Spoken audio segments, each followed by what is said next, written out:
Terima kasih Saudara Pengerusi Majlis Ustaz Fakhruddin. Bismillahirrahmanirrahim. Alhamdulillahirabbil alamin. Wassalatu wassalamu ala asyrafil anbiya wal mursalin wa ala alihi wa sahbihi ajma'in. Assalamualaikum warahmatullahi wabarakatuh. Apa khabar semua? Alhamdulillah. Yang saya hormati Ustaz Idris, Naib Presiden PAS merangkap pengerusi Jawatankuasa Induk PRKI Kuning.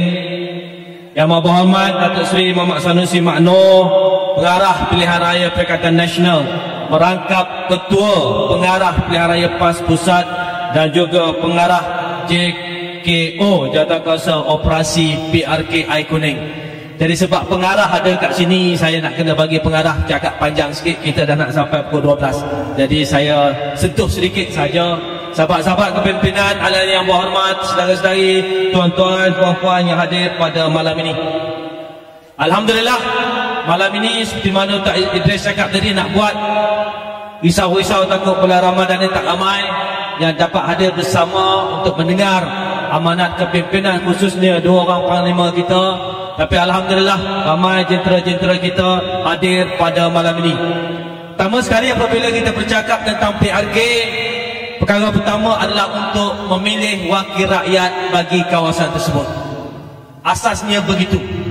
Maknanya dalam mana-mana PRK, telah Yang Berhormat sebelum ini meninggal dunia, maka perlu diganti Yang Berhormat baru. Itulah prosesnya diadakan pilihan raya kecil.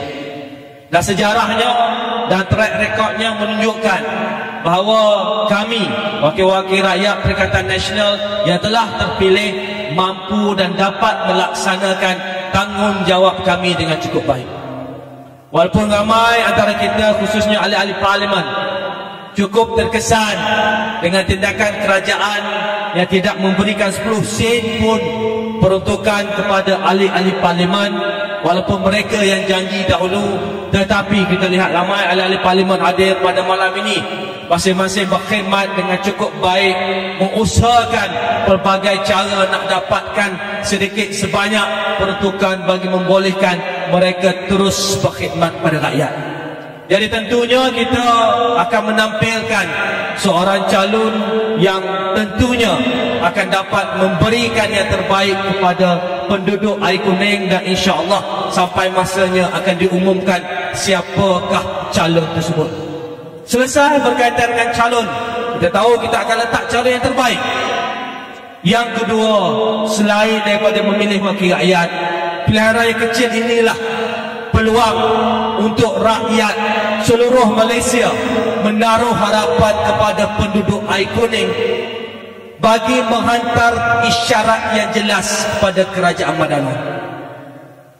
Pertama sekali isyarat, Datuk Diri dah sebut tadi, dalam PRU ke-15, apabila rakyat air kuning memilih, mereka memilih calon UMNO, maka mereka mengharapkan yang menangnya calon UMNO, dan yang menjadi wakil rakyatnya calon UMNO, dan yang memerintahnya adalah calon UMNO, dan tidak ada DAP, no Anwar, no DAP. Namun begitu sebaliknya berlaku. Saya tahu di bawah sana ramai ahli-ahli UMNO cukup terkesan dengan tindakan kepimpinan UMNO di peringkat atas. Ramai yang memendam rasa, ramai yang rasa sedih, ramai yang kata tak pernah terlintas satu hari UMNO dulu duduk ratib DAP hari-hari akan duduk bersama dengan DAP. Ramai yang kecewa bila pemimpin UMNO sebelum pilihan raya kata no Anwar, no DAP, akhirnya mereka bersama. Sebab itu pesan ini jentera kita pada malam ini, dampingi sahabat-sahabat kita, pesan-pesan pada mereka. Inilah peluang, inilah ruang yang cukup terbaik bagi mereka menghantar signal kepada pemimpin UMNO bahawa mereka tidak merestui apa yang telah sedang dan akan dilaksanakan oleh pemimpin UMNO pada hari ini. Ini peluang terakhir. Sekiranya tidak ada lagi pilihan raya di negeri Perak selepas ini peluang yang terbaik untuk orang Perak. Ini yang peluang terbaik untuk ahli-ahli UMNO di negeri Perak, menghantar signal, menghantar mesej yang jelas. Tentera perlu memainkan peranan.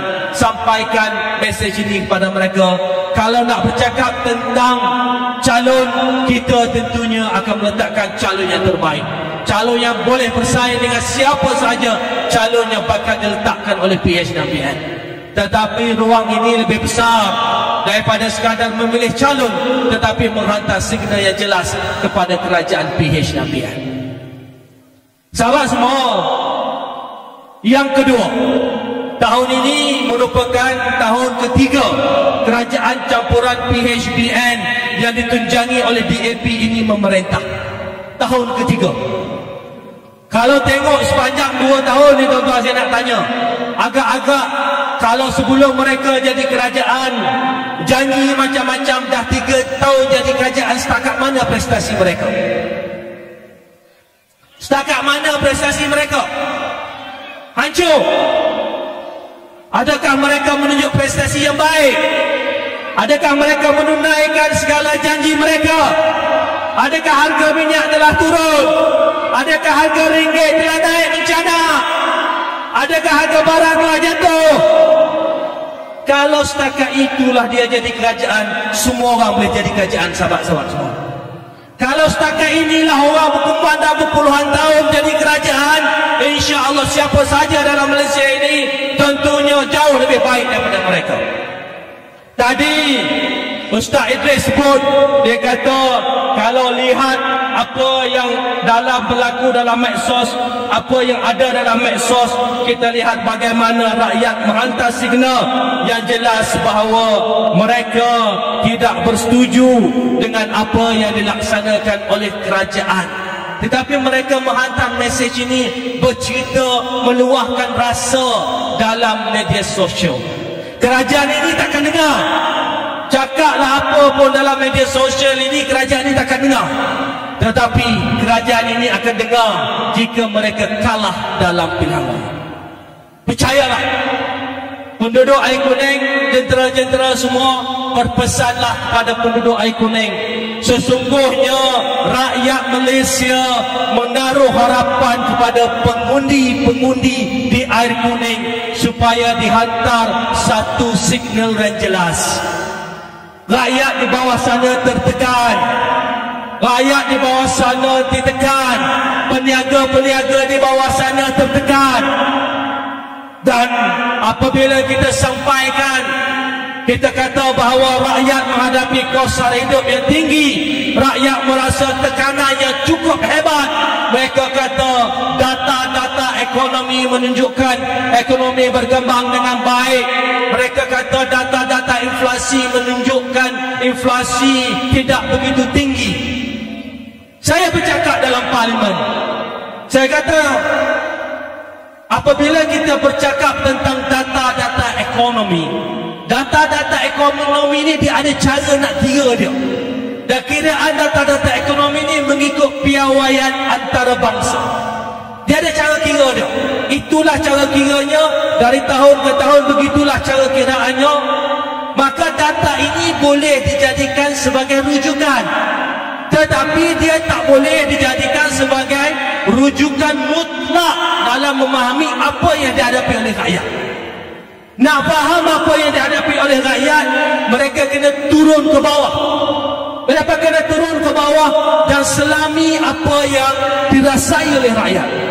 Saya bercakap dalam dewan, saya kata kalau nak kira cara kiraan CPI atau inflasi, maka dalam kiraan tersebut kos menghantar anak-anak, kos yuran penjagaan kanak-kanak di pusat penjagaan, daripada semua kiraan inflasi ini, wajaran atau keberatan kos ini adalah hanya 0.5% sahaja. Tetapi hakikatnya ibu bapa yang ada anak-anak, menghantar anak-anak ke Taska, Tadika dan sebagainya, menghadapi kenaikan kos. Ada yang sampai RM100 naik tahun ini, ada yang RM50, ada yang RM150. Itu kalau seorang. Kalau naik RM100, ada 4 orang anak, bukankah sebulan kos yang perlu ditanggung, kenaikan kos yang perlu ditanggung RM400? Bila saya kata dalam ini, saya sentuh perkara ini dalam dewan, Menterinya jawab, menteri kata, saya dulu timbalan menteri ekonomi, saya patut menghormati data-data yang dikira oleh penjawat awam. Cuba memberi gambaran seolah-olah saya tak percaya kepada penjawat awam. Saya dah cakap awal-awal, saya tak persoalkan cara kiraan data, tetapi saya persoalkan tindakan kerajaan bercakap tentang data-data tanpa betul-betul turun ke bawah menyelami dan memahami kesusahan yang dihadapi oleh rakyat. Yang berhormat Datuk Idris tadi sebut bahawa tadi dikatakan satu berita emoji rakyat menunjukkan rasa kecewa ke, sedih ke, senyum ke, gelak ke. Tadi dikatakan berdasarkan 10,000, 8,000 yang gelak katanya. Saya Datuk Idris nak kena tengok ini apa yang berlaku dalam Siakap Keli. Saya ada orang kongsikan pada saya, dalam Siakap Keli ini salah satu media sosialnya diletakkan berita Menteri Komunikasi mendapat anugerah Datuk, dan rakyat Malaysia cukup gembira apabila daripada 36,000 emoji 29,000 yang gelap. Mereka gembira dengan prestasi Menteri Komunikasi. Sahabat-sahabat sekalian, kita tahu di luar sana ramai yang memendam rasa, dan sekali lagi saya mohon bahawa gunakanlah peluang, gunakanlah ruang ini untuk memastikan ruang dalam PRK pada 26 April ini digunakan untuk menghantar satu signal yang jelas. Tengoklah, kalau mereka kalah di PRK Air Kuning, maka kita akan lihat bahawa tindakan dasar pelaksanaan pendekatan mereka yang seolah-olah tidak mengambil kira kesengsaraan rakyat, mereka akan sedar seketika. Kita tidak boleh biarkan berterusan sebegini.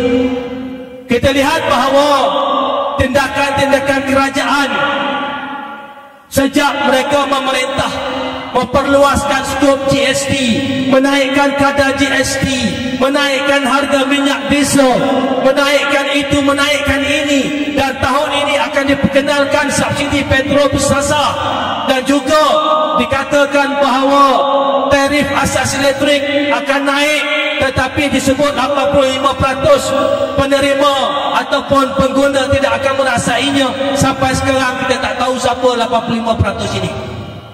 Sahabat semua, kerana apa? Kerana apa dirangkumkan semua sekali? Kerana mereka yakin mereka buat apa saja pun dalam PRK dengan jentera yang ada mereka boleh menang, dan mereka boleh gunakan bahawa seolah-olah memberi gambaran rakyat menerima polisi dan dasar mereka. Kita tak boleh nak lawan mereka dengan jentera, tetapi dengan kesatuan hati, dengan rasa keinsafan penduduk Air Kuning, bahawa mereka bukan saja memegang mandat untuk Air Kuning, tetapi memegang mandat untuk seluruh Malaysia, memohon agar penduduk Air Kuning tolonglah kami, hantarlah signal kepada kerajaan Madanon ini. Saya yakin insya-Allah jika kita semua berusaha keras, kita teruskan usaha kita, 26 hari bulan nanti insya-Allah rakyat Air Kuning akan menghantar satu signal yang jelas kepada kerajaan Madanon dengan memilih calon kita, calon Perikatan Nasional insya-Allah. Saya sudahi dengan wabillahi taufiq wal hidayah. Assalamualaikum warahmatullahi wabarakatuh.